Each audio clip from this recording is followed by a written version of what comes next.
तो अभी हम लोग डिस्कस करते हैं ये 10th स्टैंडर्ड में जितने भी एप्रेंटिस यूज होते हैं उससे रिलेटेड कुछ बातें। तो सबसे पहले आप एक काम करो, वहाँ स्विच ऑन करो। यस, तो यहाँ पर है already alternating current. Alternating current ये आ गई यहाँ पर, ये बैटरी कहलाता है। This is called eliminator, battery eliminator.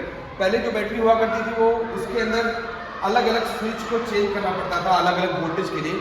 आजकल जो है ये एडवांस टेक्नोलॉजी, जितना चाहो उतना वोल्टेज आप चेंज कर सकते हो। 2 वोल्ट से लेकर आप 12 वोल्ट तक आप अपने अंदर आपके कंट्रोल में 2 सेकंड का काम रहेगा। जितना वोल्ट चाहो उतना वोल्ट चेंज कर सकते हो। तो वोल्टेज बढ़ाओगे तो करंट बढ़ेगा। इसकी वजह से क्या होगा, voltage is directly proportional to current, ये ओम्स लॉ। तो ये बहुत अच्छे से बहुत आसानी से ओम्स लॉ देखा जा सकता है। यहाँ पर वोल्टेज बढ़ाएंगे और यहाँ पर करंट देखेंगे, करंट के अंदर क्या बदलाव आ रहा है। ये एमीटर, ये इसका काम है एमीटर। एमीटर क्या काम करता है, करंट को मेजर करता है।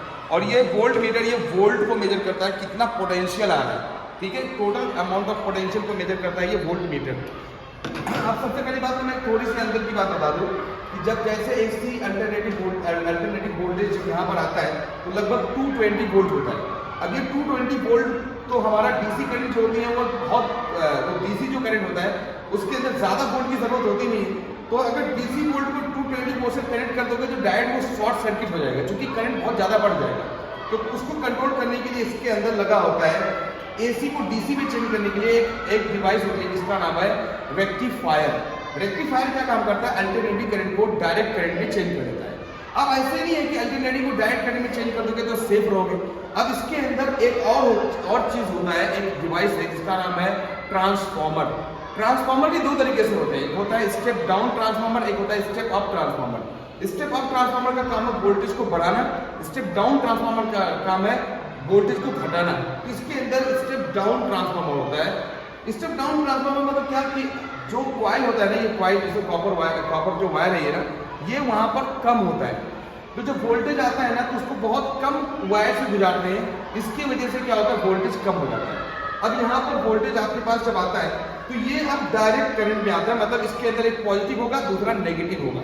अब पता लगाना यार, देखो ये पॉजिटिव होता है, सही बात है ये, और ये ब्लैक वाला नेगेटिव होता है। यार आपने केमिस्ट्री में ये पढ़ा ही होगा कि ये जो क्या है, पॉजिटिव जो है, जो रेड होता है वो क्या है, ये क्या है पॉजिटिव, और जो ब्लैक होता है वो नेगेटिव।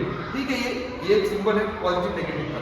अब मान लो ये वोल्ट मीटर है तो ये डीसी करंट है, ये डीसी डिवाइस है, मतलब ये अल्टरनेटिव करंट इसको लगाओगे कि उड़ जाएगा, आप भी उड़ जाओगे उसके साथ साथ। ठीक है, तो ये क्या काम करता है, डीसी पर बेस्ड है। तो यहाँ पर ये बैटरी से ही काम करेगा। अगर मान लो चेक करना है कि यार सही में मैं इधर देखूँ ही नहीं, पॉजिटिव को पॉजिटिव में लगा रहा हूँ कि नहीं, नेगेटिव में नेगेटिव की नहीं, ऐसे उल्टा लगा रहा हूँ मैं, देखो।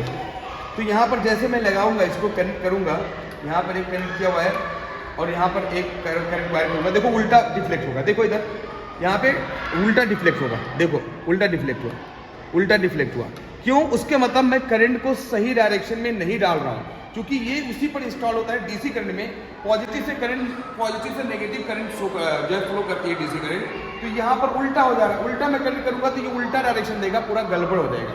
तो आपको कनेक्शन डीसी करंट में ध्यान रखना है कि पॉजिटिव को पॉजिटिव से, ये पॉजिटिव इधर आ रहा है इसलिए रेड से इसको लगाना चाहिए। पॉजिटिव को पॉजिटिव से यहाँ पे कनेक्ट कर दिया, उसके बाद नेगेटिव को नेगेटिव से करेंगे तो वोल्टेज देखो अभी क्या है, अभी आप देख रहे हो कैसा हो रहा है, देखो ये आगे की तरफ गया, क्लॉकवाइज जा रहा है, मतलब डायरेक्शन सही चल रहा है। अब जैसे जैसे यहाँ पर वोल्टेज बढ़ाऊंगा मैं, वोल्टेज 4 वोल्ट करूंगा, देखो आगे बढ़ जाएगा। तो वोल्टेज बढ़ाओगे ऑटोमेटिक यहाँ पर शो हो जाएगा। अब करंट भी अगर इससे मिली एम्पियर भी मैं कनेक्ट करके रखता ना, तो आराम से जैसे जैसे वोल्टेज बढ़ाते वैसे वैसे क्या होता है, आराम से ये करंट बढ़ता हुआ दिखाई देता है आपको। जैसे शो करने के लिए मैं आपको दिखा दे रहा हूँ, यहाँ पर मैंने एक वायर ले लिया, एक वायर कनेक्ट कर दिया और दूसरे वायर से ये कनेक्ट कर दिया, और मैं दिखाना चाहता हूँ कि करंट पे क्या इफेक्ट पड़ रहा है। जल्दीबाजी में काम हो जाएगा, ठीक है। ओम्स लॉ में दिखा रहा हूँ, वहाँ पे 2 वोल्ट हो जाएगा, 2 वोल्ट क्या वोल्टेज क्या हो जाएगा, कम हो जाएगा। अब उसके बाद मैं यहाँ पर पॉजिटिव को पॉजिटिव, नहीं तो एमीटर क्या करेगा, गड़बड़ कर देगा, गड़बड़ रीडिंग देगा। तो सही रीडिंग के लिए क्या काम चाहिए, पॉजिटिव को पॉजिटिव और नेगेटिव को नेगेटिव ही करना पड़ेगा, नहीं तो कभी भी रीडिंग कभी सही मिलेगा ही नहीं। देखो देखो बढ़ रहा है, पॉजिटिव को पॉजिटिव नेगेटिव को नेगेटिव से, तो कैसे बढ़ रहा है करंट, तो मतलब 2 वोल्ट जैसे मैं दे रहा हूँ, अब यहाँ पर जैसे करूँगा ये चेंज करूँगा, देखो डिफ्लेक्ट हो गया। अच्छा एक बात और है, जब करंट बढ़ रहा है ना, तो यहाँ पर एक चेंज देख लो, एक बहुत बड़ी चीज है, मैं बताना चाहता हूँ। जब करंट यहाँ पे बढ़ रहा है ना, देखो तो वोल्ट मीटर उल्टा जा रहा है, देखो ना, मतलब आपने पढ़ा V is equal to I R, that means V is equal to I R Ohm's law, तो I is equal to V by R. तो जैसे जैसे करंट V, जब वोल्टेज बढ़ाओगे तो करंट बढ़ेगा, लेकिन वो क्या काम करता है, जब सीरीज में कोई चीज कनेक्शन होगा, इसी वोल्टेज को मैं यहाँ पर लेके आ रहा हूँ, तो उसके अंदर क्या होता है, फ्लक्चुएशन आ जाता है, डिफरेंट फ्लक्चुएशन, नेगेटिव फ्लक्चुएशन आ जाता है। तो यहाँ पर जैसे मैं कनेक्ट कर रहा हूँ, उल्टा यहाँ पर शो हो रहा है, ये आगे बढ़ रहा है तो ये पीछे बढ़ रहा है, जैसे जैसे मैं बढ़ाता जाऊंगा ये आगे बढ़ेगा, ये पीछे बढ़ेगा, ठीक है। तो ये कनेक्शन जो है हमारा इस तरीके से होता है, ये बहुत आसानी से हम लोग चेक कर सकते हैं, ठीक है। हमें क्या काम करना है, अगर हमें क्या काम करना है, करंट के अंदर रुकावट पैदा करनी है, करंट को हमें क्या काम करना है, कंट्रोल करना है, या रेजिस्टेंस को कंट्रोल करना है, तो क्या काम करो, सबसे बेहतरीन डिवाइस है रियोस्टेट। ये रियोस्टेट एक ऐसा डिवाइस है ना, जो क्या काम करता है, इसके अंदर अलग अलग एंड पे क्या होता है, अलग अलग जो है रजिस्टर लगा होता है।